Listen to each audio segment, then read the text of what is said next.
Hi guys, it's me, just Landriscina again, and for this video that I will be dedicated to Mother's Day in 2025, I shall be talking about a classic horror and suspense movie from 1960. Yes, I'm talking about the old classic movie Psycho. Now, you might be wondering, what does this movie about horror have to do with a sweet holiday dedicated to sweet mothers everywhere? Well, for those who've seen the movie, you know exactly what I'm calling this movie now.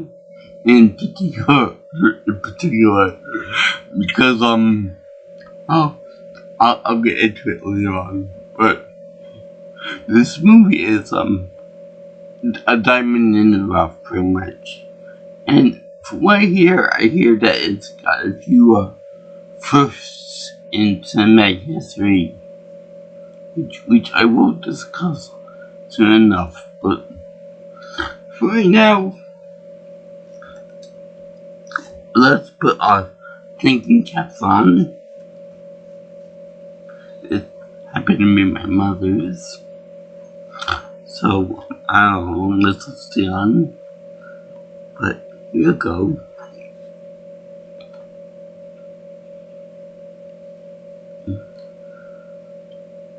Let's talk about this Mother's Day classic, or horror, but I'm gonna call it for Mother's Day anyway, just for the hell of it. This is Psycho 1960, the original and better of the two Psycho movies. And yes, I have seen the remake of it, and I wish I hadn't. But this is actually based on a book by Robert Bloch, which I have not read yet. It shouldn't take that long, it's only like about 130 pages. It came out in 1959. So the director of this movie, Mr. Alfred Hitchcock, liked the book so much that 1 year later, after he read the book, he made a script for it, and then and then he made the movie for it. So he must have been really impressed by it. So what have I got in my hand here? This is a legacy collection for Mr. Hitchcock, all of his great movies. But when you go to see this, there's a little reason why I have it's on this movie. I have on the block of this movie, this collection. And that is because for some advertisers that got the best legendary series of Alfred Hitchcock movies, it doesn't have the birds. What this movie is Psycho. Two of his best known works. I have no idea why they decided to skip out on those two important titles, but you get other good stuff to look. The mentioning too much, The Manx Men, Blackmail, Champagne, The Farmer's Wife, Jamaica Inn, and the Psychoc, and The Lodger. Among quite a few others too, so that might be good for those who want to check it out eventually. I'm probably gonna see those eventually, but for right now, let's talk about Psycho. Now, this movie is very, very odd. And it's shot primarily in black and white. The whole thing is in black and white, giving it a weird, creepy type tone, kind of like He looked like Dracula, Frankenstein, those creatures from the Blood Lagoon, those type of vibes. And it does you really cool that way. Very eerie, very creepy, very kind of disturbing. And we see this woman, Marion Crane, played by Janet Leigh, and Janet Leigh, I think it's Leigh. So Miss Crane is working for I guess a banker, and she is given $40,000 to put away into a deposit, which is weird because first of all the money that she's given comes in a little envelope like you would give to a birthday present or something like that. But I don't know. It says $40,000, but it seems a little bit light to me. It's like you can't fit you would need a bigger package to have the house $40,000 for them all. And second of all, this banker, the guy that they transfer the money to, the guy that wanted to buy something, piece of property, for $40,000 back then. Of course, it's gonna be a lot more now, but back then, $40,000 was like a huge amount of money. So anyway, the bank, first of all, the person in the bank is like very how should I put this loose mouth with Marion. Again, like hate pretty women and all that stuff. Which nowadays would be shut down right away. Like sexual harassment. Second one, we talk about the bank owner, played by Ron Taylor, looks an awful lot like Walt Disney, to me at least. It's talking to the guy, and he's like talking about it's kind of like we'll go out for drinks afterwards, go out for alcohol, we'll have beautiful over here, go to the deposit box and take out the wine, the champagne and whatever. Now, I'm not a professional here, but I think that bank vaults should only be used for money or valuables or jewelry or something along those lines. Not like keep bond stocks and all that too, but like need to deal with like financial security and valuables. Not wine, not champagne, not booze, or anything like that. No matter how good it is, or how old it is, or valuable, whatever. So there's something else too. I'm sure that back then that was something that was more readily accepted, but nowadays, I don't think so. I'm sure there are probably some rich nuts out there that do that kind of thing, but that's kind of a stupid move in my mind. So anyway, she's like, she takes it home with her. She takes all the money with her home. It's like contemplating what she should do with it. And then she talked to her lover boy over there, a guy named Sam Loomis, which sounds very much like Sam Loomis from the Halloween franchise.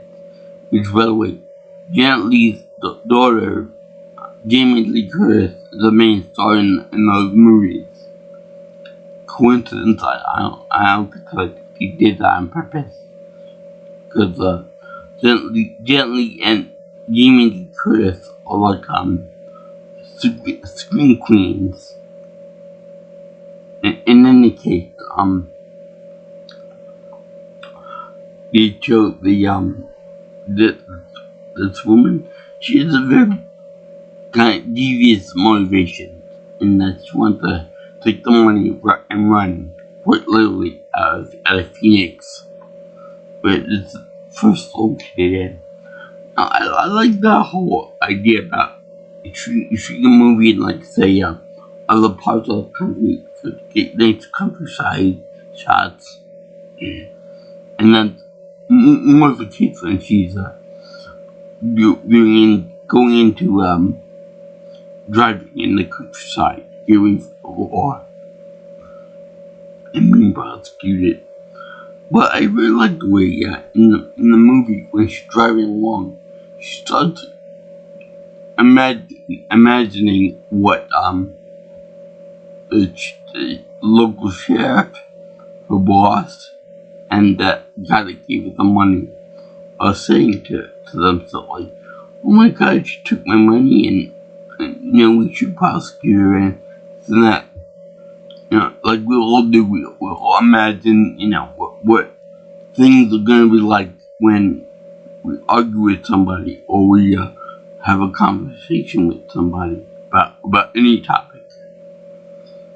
But I like to think that she's going a little crazy herself from talking about this, because as she's thinking about it, she's like, "I got away with it. I'm happy. Yeah, I'm happy. I'm gonna grin slightly because I'm a little bit mad, but I'm a little mad and crazy with power, and think that I got away with something I shouldn't have done." So that's cool. But he almost gets into an accident. Somebody almost blinds her with the high beams on the car. So she pulls over and she stops, and she spends the night in the car, asleep in the car, which is not very a smart idea when you're driving alone, especially in an unknown area. But in particular, if you are a woman that's doing this, because way back when, I would imagine there'd be less precautions for women than there are now. So I'm just saying that. And the fact that she's very beautiful and with very intense eyes, too. That's also another thing, too, that some certain scandals on some security rags will want, person like long, beautiful, with lots of money on hand and stuff. Recipe for disaster, if you ask me. But in any case, they each other, and the next morning, a trooper comes by, knocks at the window of the car and says, what's up? Now, she knows that she stole a lot of money, and she knows that if she's caught, she will have to go back to the case prosecution, that kind of thing. So she makes up lies about it, about where she is, what she's doing, and stuff like that. And then she's going to California, like the Hotel California. So, then she goes into, she pulls into a car dealership, and she knows that the cop is following her because he doesn't believe her. A woman driving alone for so long on the street like this, can't be something good. You can't just be going out for a drive and something or other. So I'm sure that nowadays that's kind of thing will be more common, but way back when, it was like a unicorn going through a minefield. It was just so rare. So anyway, he doesn't believe her. He follows her around everywhere, and he buys a new car for only $700. Now, I can't remember that far back. I can't personally attest to that, because I was born in '85, so I don't remember when new cars were that much money, cheap. And so now with inflation and tariffs and blah blah blah, it would probably be a lot more than some of the big ones. But I also don't remember when they had the little kiosk for newspapers. That's pretty cool, that idea. But I don't remember that. They were before my time. Or they were just about my father's time period on the 50s and the 60s.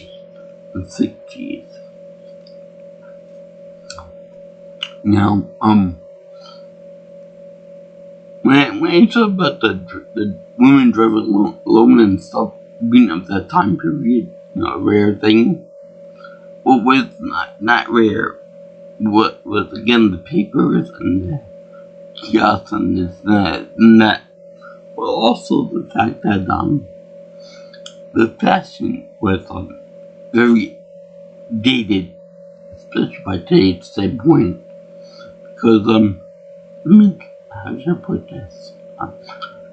Gently is very courageous, but her undergarments make her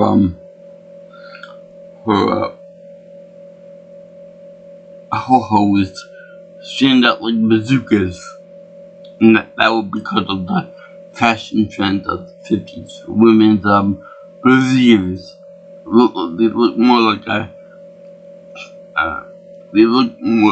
like rusty cannons on an old ship.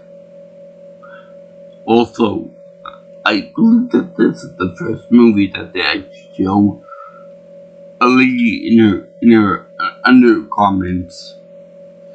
I think that this is also the first movie where they show a woman smoking, or maybe one of the first movies. Let's see. I don't know if they have a part in the movie. If they had any part in the movie where they have Norman Bates yelling at his mother to shut up. I don't think it's the first movie, but we're pretty close to it. What's there? There was I'll get to one of the really important scenes later on in 2 minutes. So anyway, Marion's over there driving around. She then switched plates with the old car with somebody else's car for her own. Give her California plates. That's how untrusting of the law she is. So she goes over to a little old deserted place called the Bates Motel, which I have not seen the whole show of the Bates Motel or Hotel. Could someone tell me what the difference is between a hotel and a motel? Anyway, let's go to the hotel, get the room there, and then she meets Norman Bates, the caretaker of the hotel. And he's a very awkward fellow in a very deserted area, almost like a hermit. They live there. I don't know where he gets all his groceries from, but he got into it with somebody for that, right? So anyway, she's very taken by him. She's very talkative with him and stuff, and he's very open to talking to somebody fresh and new. So he takes her into the back to talk to her some more about various things. It's like taking the hobby of taxidermy. Now, when he taxiderms something, he takes something and then he stuffs it and then that's on the wall. Which I have a very fun story for, but I'll get to it in a moment too. So, Anyway, on the beach, taxiderms birds. He has a very nice little raven or a crow there. And then up on the wall, he has a very terrifying owl in a very graceful way they fly down to catch a prey or a mouse or something, maybe a snake. But the point is that it's terrifying, and it's supposed to signify his mother who just passed away, being always watchful, always terrifying, always they're watching you. We are watching you. And very creepy, very intimidating, and very scary actually. Especially if you look at it in the dark. Every time that he tried to move the camera around to him, it's always with the owl in the background. To chill a little, it does something in the future. So anyway, back to my story about my taxidermy. Now, I don't hunt. I don't have the coordination for it, and I probably can't go outside and go train with my scooter and wheelchair and whatnot. So, neither my father doesn't hunt either. But I can understand why people would hunt for food out in the woods. We have many people like that over here. But in any case, when we were playing video games or reading a book or something, and then all of a sudden I hear in my room, I hear a big smack against the outside of my wall. We're like, holy hell, what the hell could this possibly be that it made such a big noise? We go outside and we see a big bird just smashed into the wall outside. We're like, what the hell is this? So we look it up and it couldn't be a grouse. So we took it to the taxidermy guy. So we can't eat it. There's none of meat on it to cook for anything. Not that we were going to try a grouse. So he said that he would taxidermy it for like, I don't know, $200, something like that. So my dad said sure. And because the guy had on back order for so long, he ended up doing it for free. Even though I think my dad helped him like $100 or something for the trouble of it all. But it came out real good there. This is before my room got revamped. So everything was all green back there. And like half the room was like 1/3 of what I have now, as far as space goes. So it was a long time ago, like over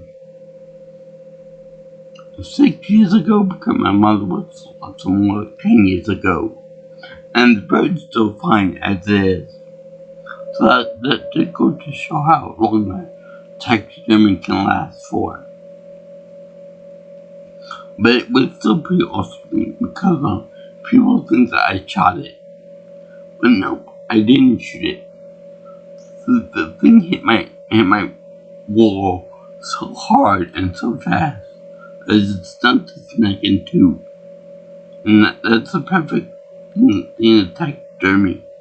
Something that doesn't show any signs of outside threats or gunshots or whatever floats your boat to kill it.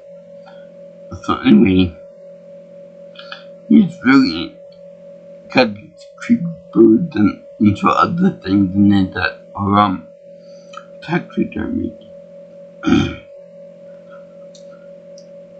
And Marion gets tired. So she eats a sandwich with milk. Well, I find that odd that a grown man would eat milk with dinner. To me, that always sounds kind of odd. regardless of the time period. So anyway, she goes in to take a nice shower. Now, even though they don't show anything, all her private bits are covered up by her arms or hands and whatnot. It's still pretty good for the first shot of a lady taking a shower. I don't know about the men, but that was the first woman taking a shower in cinema, I think. So yeah, Mr. Hitchcock did a good job with that. And let's see here, we also see that Mr. Bates is also a little bit of a pervert because he watched her getting undressed the little people in the room there, in the wall. So we already see that he's a little bit mentally not there because he probably alone for so many years, over 10 years, and he said a boy's best friend is his mother, which I agree to a certain extent. He said that we all go a little crazy sometimes. So you can always see that he's a little bit mentally cuckoo. And then it's like, oh. So anyway, there's also another first in cinema coming up, in which she's taking a shower, she's doing the shampoo in her hair and all that. And then they show Miss Bates, Norman's mother, who later will be called Normina or Norma, and she does the whole the violent scratching noise when she does that, and it's so cool, so iconic and everything. And in fact, whenever they have blood in this movie, they always show it with they obviously don't use real blood, but they use chocolate syrup of all things to make it to look like real blood, but it's not. It's too watery. So anyway, she does that robotic thing with the and she killed Marion with it, Marion Crane. So then you see you see Norman going to his mother and saying, "Why did you do it? Why there's blood everywhere? Why'd you do it? Shut up, mother. Why'd you do it? Why'd you do it? She was an attractive woman. Why'd you kill her for it?" And then the mother says, "I did it for us. For us. You shouldn't have done this, mother." Now, the fact that the guy always referred to her as mother really remind me of my parents. And then he would say, "Mother wouldn't like that. Mother this, mother that." It's just so funny. So anyway, they show him arguing with his mother loud enough so that before she took a shower,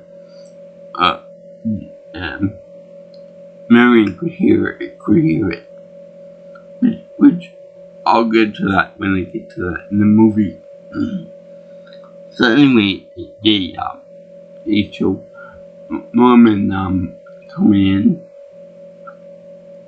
and cleaning up the body, cleaning up her belongings, putting them in the back of her car,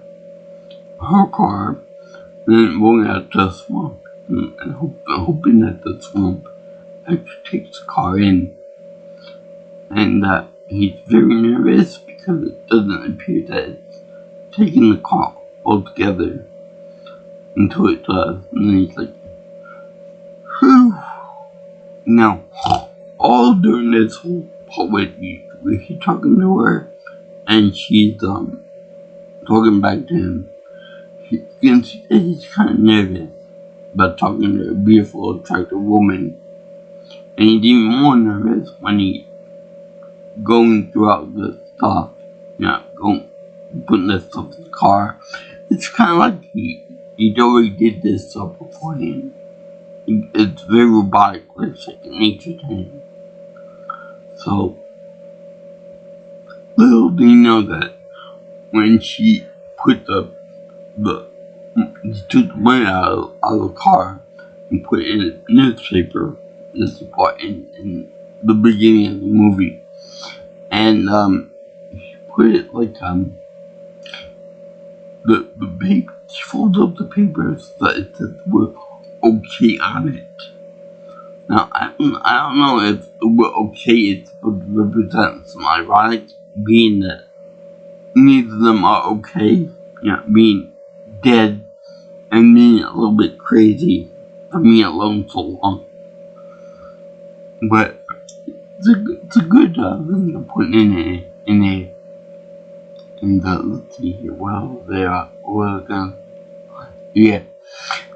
I think that was genius for Alfred Hitchcock to kill off the main star of the movie within the first, 45 minutes of it.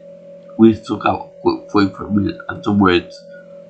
But, it would be boldly for him to do that. And it paid off big time. Because, everyone always was drawn into the scene of seeing her in the shower, with this. And the music. That would be good too.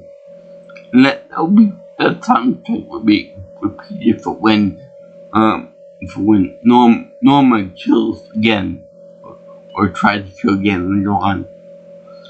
But there was also the main theme song for it. There was also another theme song for it.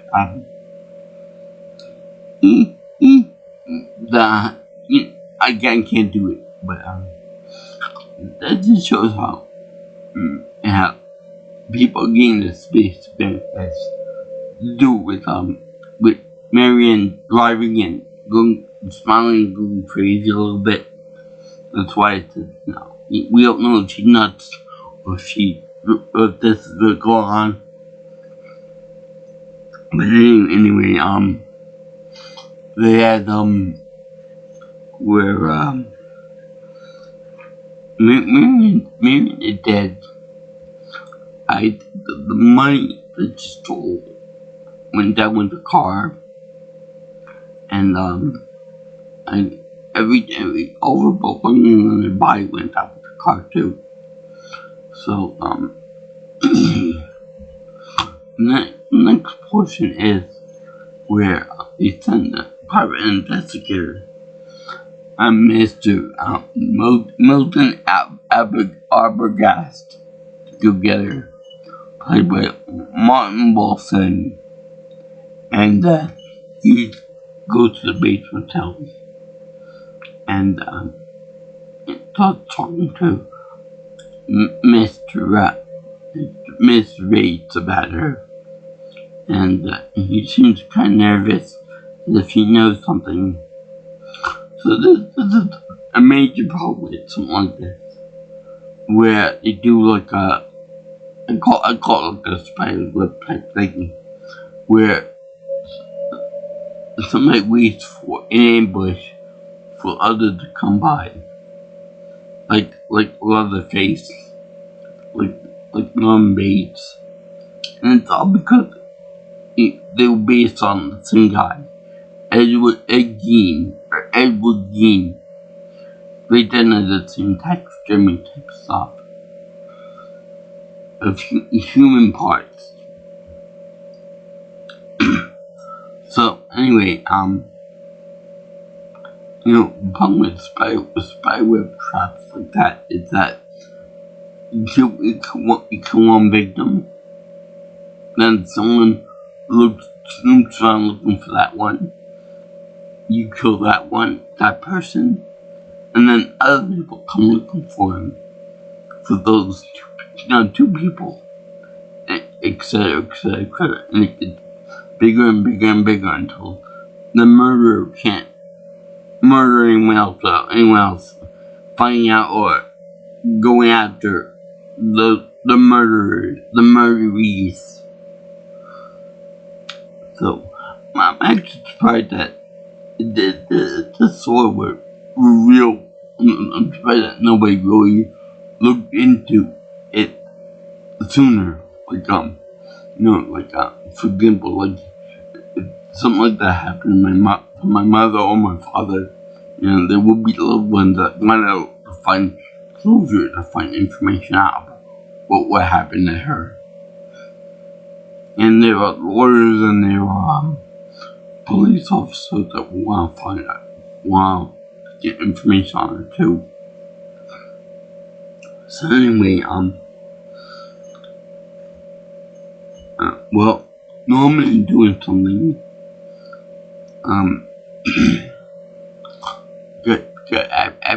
Abergast goes into the house, into the forbidden zone of the house, and he ends up going upstairs to where Mother's room is, and then she comes out there and she does this to him real fast, and you hear the speed up of that song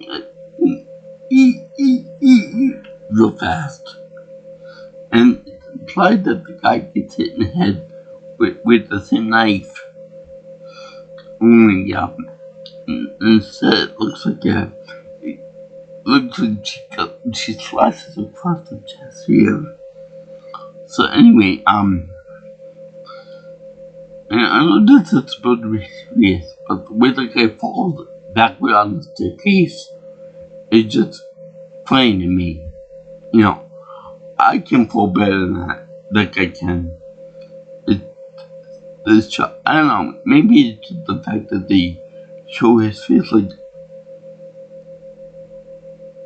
against like a green screen of him falling backwards, kind of like doing the movies where they show a fake green screen and then they show like a falling off of a building or something like that, a main star or something. They did the same type of thing for a fake driving shot for when Marion was driving over to here. For there, I mean. But still, it's fun as all hell. To see the guy falling non-stop until he hit the bottom. Anyway,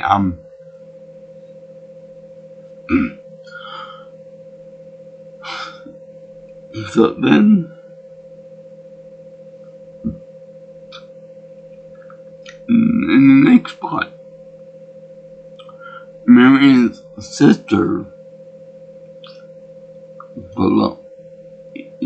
Lala Crane, played by Vera Miles, which is funny because the one that plays Norma in the show was played by Vera Farmiga, the Basement Talk TV show. So anyway, she talked with Sam Loomis, played by John Gavin again, and Chef Al Chambers, and say, what the hell's going on? Where are these two people? Where's my sister? Where's this private investigator guy that went after her? I don't know where she is. You should go get her. You just something better. So she does. And near that time, we see that Norman gets in an argument with his mother, and he has moved Mother to the basement, the fruit cellar, so that when people come looking for her again, she won't be found. Again, how often does this type of thing happen to you? How often does mother get pissed off? How often can you say mother is very angry? I'll give you a point if you figure out where to get that from. So anyway, you see them arguing and stuff, and you see the woman's like an old lady, like about 80 something years old, 90 something years old. So Norman had to carry her down the stairs, and he carried her like a groom would carry right over the threshold. But I keep thinking how funny it would be if instead of doing it like that, if you could get like a fireman pick up or carry, over the shoulder, maybe slap her ass a little bit, that kind of thing. You come with me now, and then she goes, how dare you? How dare you pick me up? It doesn't matter. I'm your mother, and I can take you out boy if I want to. He says, shut up, mother, and then they take her down to the fruit cellar.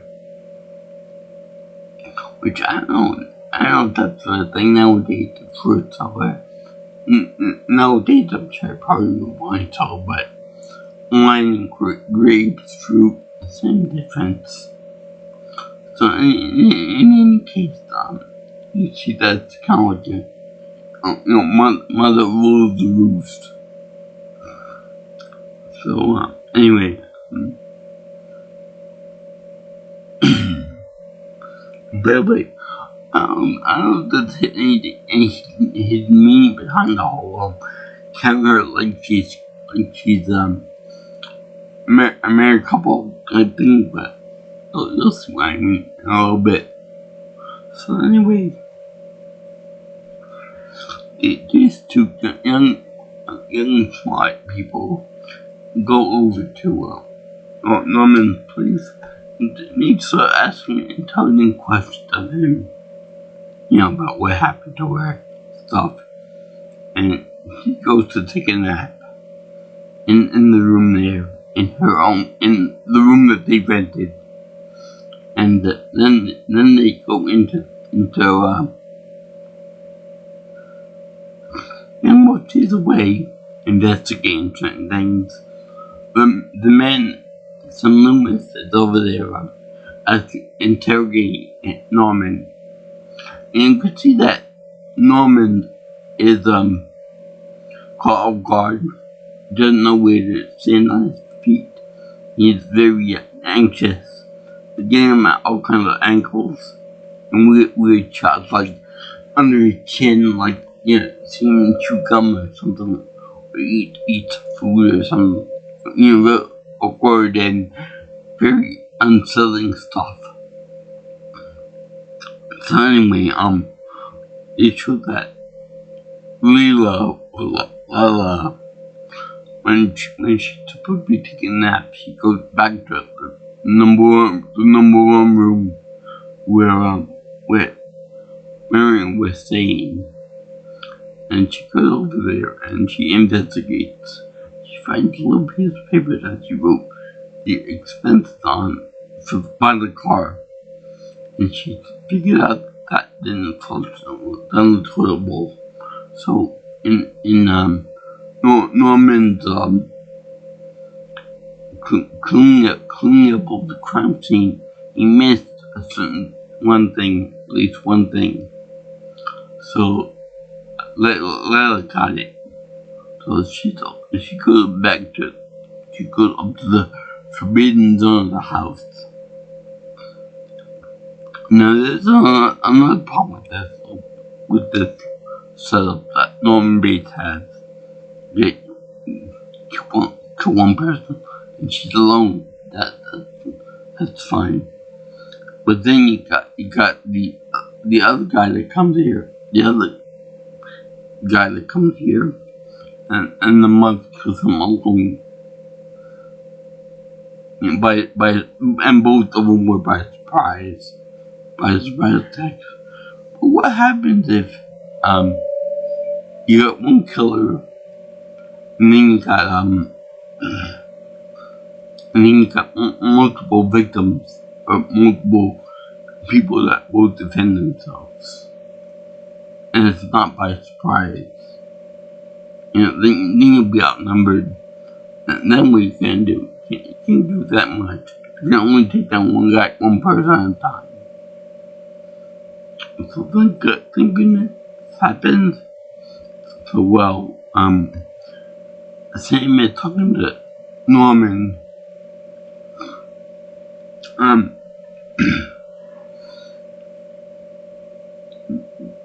Lila's investigating the house. Really investigating the house. Going through each room and stuff. And she finally Obel likes his room. And in her room, Aunt loves a sink with soap.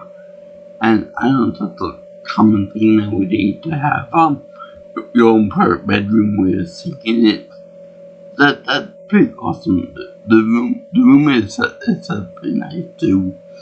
And the other rooms too are nice. But then Norman doesn't like what's going on. So he knocks out Sam in the head with an ashtray or something heavy. And while he's out cold, he ends up going back to see Marion, to see Lila going, and he goes upstairs to get her, where she goes down to the basement area. And she says, I didn't check down here. So she goes into the fruit cellar. She's the mother in the back there. And then she's on like a sofa chair. And she turns the chair around slowly and reveals the taxidermy skull and body of the mother. It turns out that Norman actually went to a grave site 10 years ago, unearthed the mother, taxidermy her, didn't do eyes. I have no idea why, but it's just two holes there right into the back of the head. It looks like a mummy. So that was really creepy. And since she found out about her little secret, you see Norman coming in there, trying to stab her like this, and he's screaming and stuff, wearing the wig and wearing his mother's outfit on, until he's tackled by Sam from behind and forced to give up his weapon. You would think that if he'd been doing this type of thing for over a few years now, that he would come up with a new technique other than doing the robot stab. You would think he would do something like this, or something like some upward thrust like this. So I mean, this is really cool because they have a psychologist doctor there, Dr. Fred Richmond, played by Simon Oakland, and he said that 10 years ago,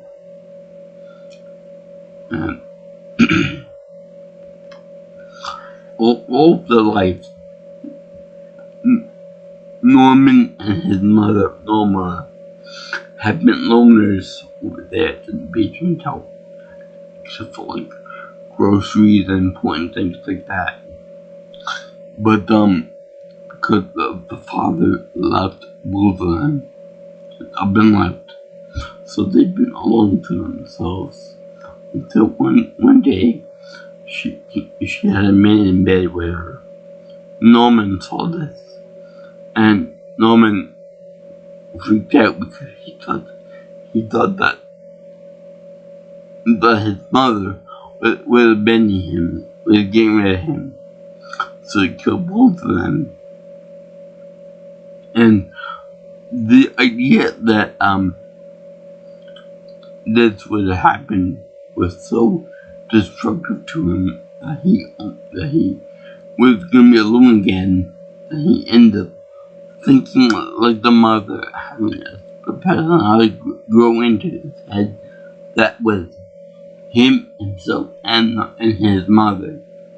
And it was so strong that he started to talk with the mother. He started to hear a voice in his head. He wore her clothes. He even did the thing with the body and stuff. So yeah, pretty messed up. I'm not gonna lie with that, but genius. But my question is, I would like to know who the actress was that provided the voice for old Mrs. Bates. That was genius. And second of all, we heard that we heard them arguing between the two loud enough so that Marion could hear them, and he told her to shut up. And other instances where this happened. So it wasn't like a monologue type thing, like, I hear voices in my head type thing, and they tell me to kill these people and whatnot.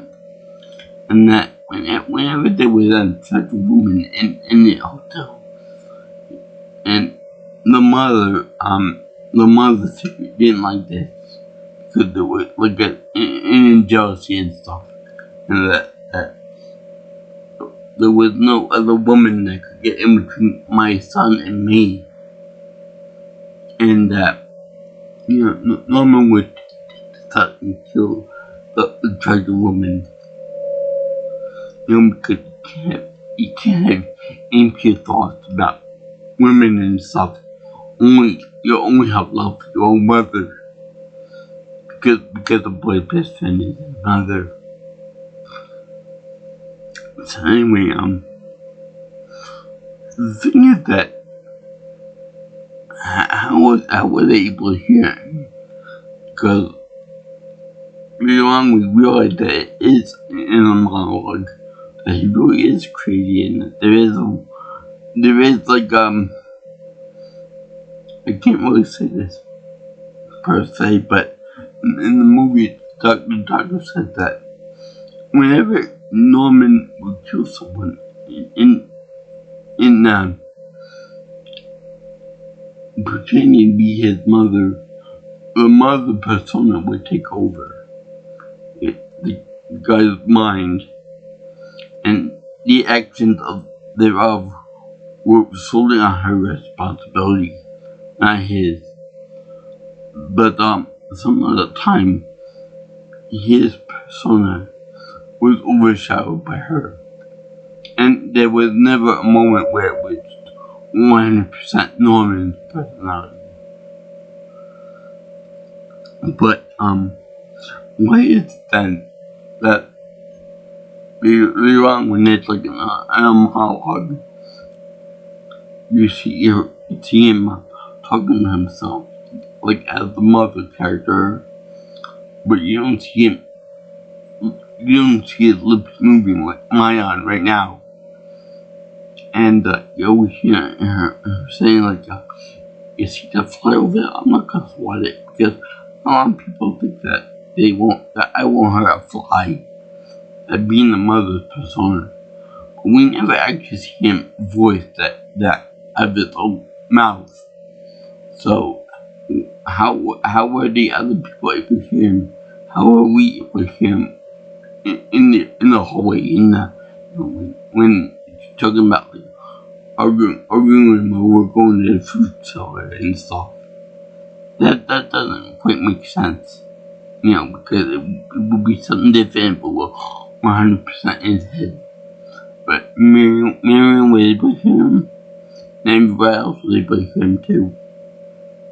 Up until the end scene, where when the doctor is explaining this to everyone else, which I like the fact that he dismissed the whole, so he's a transvestite, so he's dead because he's a transvestite. So, no, that's not it, because transvestites get like a sexual pleasure out of dressing up like the opposite sex and blah blah blah all this stuff. That sounds Norman. Norman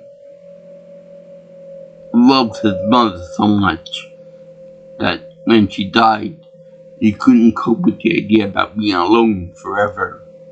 So he made up the whole idea about mother's still alive, and I have to be her physical body when she herself is gone. Why he didn't do the eyes, I have no idea. You could easily bite cross eyes at that point. But one thing I really like is Anthony Perkins when he was like at the station at the police house there, and they discussed, that Marion is dead, so Detective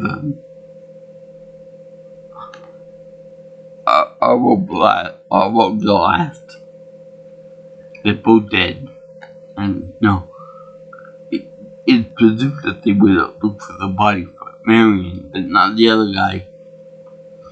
And when they do a shot of him talking as the mother character, and then they slowly get closer to him, and then look at right there. Everyone's supposed to fly. And I want them to think that I would never hurt a fly. Then his face puts on a weird grin, almost like Alex Lodge in the Clockwork Orange movie. It's so sinister, so creepy, and so weird. I have to love it. And I like the fact that they have him do he does like eyeballs, like look around you and see this kind of thing. They see me, I would never have a fly. That's really good acting. I love him in this role. Anthony Perkins is awesome in this as Psycho. Now, I think that this first movie to portray a serial killer and the first psycho person and the person with personality disorder. I think. Don't quote me on that, but I think that's the case in this movie. Now, I know for a fact that Anthony Perkins did other Psycho movies, Psycho 2, 3, and 4. He might cameo in the remake, the shitty remake, but I don't think he did any else besides Dawn Bates. I think he did this so well that anything else he would not do well in. And he did it phenomenal, superb, and so a job for it. And I'm grateful that he did the role as good as he did, because this movie wouldn't have worked so well if he didn't do so well in it. It would have been awesome if he was able to provide the voice for the old battle axe herself. So yeah, I don't know if they were okay in the first part in the newspaper article with indicative of him or anything else. That was a good hint. Also, the taxidermy too was also interesting acting, because I heard once or twice that whenever you taxidermy something, you don't do cats and dogs and other small animals, but humans, no. Because something about the intricacies of the human face and the fact that, people have a severe attachment to human faces, that they don't want to be distorted by taxidermy, or in this case, mummification, that they're like so grotesque and so out of place by even the smallest distortion, that they would leave emotional scars on the mourners, the people who know them. Yeah, I would say that that's it. Using how when people get blotched like Botox or something, it's very emotionally destructive anyway. So people that see that. Anyway, there's also the notion that when him and his mother formed such a strong bond that when she did die, even at the hands of our own son, his mind just snapped, saying that, I'm gonna be alone forever. I'm not gonna find anybody else. There won't be another mother type figure in my life. So he constructed the whole mother thing so that he would still be alive, both physically and mentally, and able to nag him to death too. But that women are hussies, women are this, women are that, and women are bad for you. The one that is around that's good for you, your own mother. Like the guy in the movie It. And it's a good movie for Mother's Day. Don't you agree with me on that? Oh, mother. Yeah, she said I'm doing a good job. And she's very proud of me, and I look so cute. My new little pink cat. Thanks, Ma. I love you too. But seriously, she's a wonderful woman. My mother, she was a wonderful woman. And thank you for watching my video on the 1960 edition of Psycho, the superior Psycho movie, I think. And this is a harbinger of many other horror psychological thriller movies. And I'm looking online. I'm looking at the website here, and I see that Pat Hitchcock was somewhere in this kill line. So I think that maybe Alfred gave his daughter a role. I can't think where she was in the movie, but still it was pretty cool. Kind of nepotism a little bit, but it was still good. But thank you for watching my video on the movie Psycho based on this book. The King of Suspense, directed Alfred Hitchcock. Unfortunately, in the last decade or so, the lot for Psycho was destroyed. Making for some ride somewhere. So that's a real pity. But I liked it. I liked seeing the whole Arizona scenery too. Maybe California, something like that, something in the Southwest. And get movie for Mother's Day in 2025. Because Mother is always watching. Whether it be my nature, your mother, Norma Bates, or any other mother. Have a very happy and safe Mother's Day for all you mothers or soon-to-be mothers out there, especially to all the first-time mothers that will be celebrating this holiday for the very first time. I tip my hat to you. I deserve all the love and all the appreciation for all you do for us. Anyway, this for 2025, which I do know a few first-time mothers that this year. In fact, I'm proud to announce that one of my cousins is going to be a first-time mother too, as well as my producer and her husband who is over the moon with happiness and joy.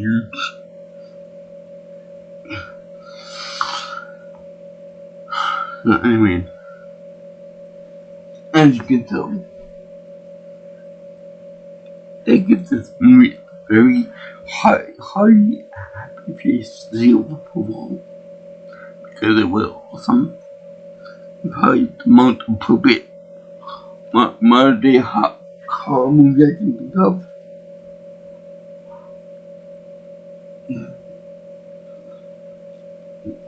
Anyway, if you like what you see here and you want to see more of my videos, you can always like, comment, share, and subscribe to my channel.